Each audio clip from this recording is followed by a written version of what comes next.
केंद्रीय वक्फ एक्ट में संशोधन को लेकर अब केंद्र सरकार ने एक कमेटी गठित की है जो वक्फ एक्ट में संशोधन को लेकर अपनी रिपोर्ट देगी ताकि वक्फ संशोधन एक्ट केंद्र में लाया जा सके। उत्तराखंड से इस कमेटी में वक्फ बोर्ड अध्यक्ष शादाब शम्स को भी रखा गया है। शादाब शम्स का कहना है कि इस एक्ट को मजबूती के साथ संशोधन लाया जा सके, इसके लिए ये कमेटी बनाई गई है। इसके लिए बीजेपी के मुख्यालय में एक अहम बैठक होने वाली है, जिसके बाद वक्फ स्टेक होल्डर और आम मुसलमानों से कमेटी बातचीत करेगी ताकि वक्फ से संबंधित समस्याओं और एक्ट में होने वाले संशोधन में क्या नुकसान और क्या फायदे होने वाले हैं, इसके लिए राय ली जाएगी।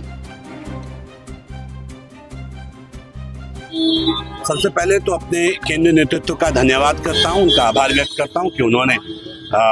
जो कमेटी बनी है उसमें मुझे 7 सदस्य कमेटी, उसमें मुझे भी जिम्मेदारी दी है।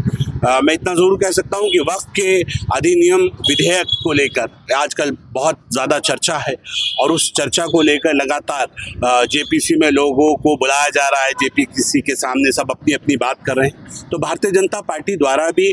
एक लाइन को खींचा गया है कि जो देश के कोने कोने तक, क्योंकि हम दुनिया का सबसे बड़ा संगठन है और देश के कोने कोने का व्यक्ति भारतीय जनता पार्टी के साथ जुड़ा है, और वहाँ से लगातार लोगों के सुझाव आ रहे हैं संगठन के पास, और लगातार हम लोग भी इस बात को समझ रहे हैं कि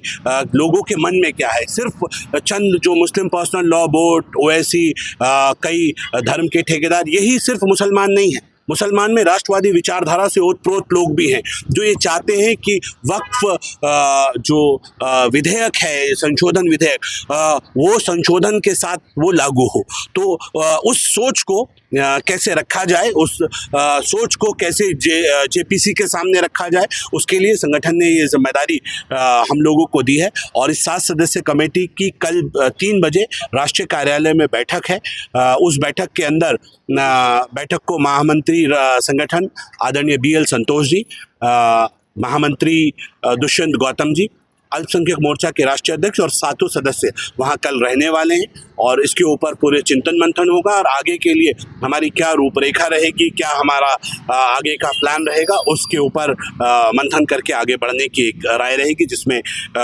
मैं और मेरे साथ 5-6 जो वक्फ बोर्ड के अध्यक्ष हैं अलग अलग प्रदेशों के, उनको रखा गया है। मुझे उम्मीद है कि हम एक आम मुसलमान की आवाज़ को पहुँचाने का काम जेपीसी के माध्यम से करेंगे और माननीय जो जेपीसी के अध्यक्ष हैं आदरणीय जगदम्बिका पाल जी, उनसे भी समिति मिलेगी और फिर उसके बाद माननीय मंत्री जी के साथ भी, और आवश्यकता पड़ी तो देश के यशस्वी प्रधानमंत्री के समक्ष भी जाकर हम अपनी बात को रखेंगे और देश के अंदर मजबूत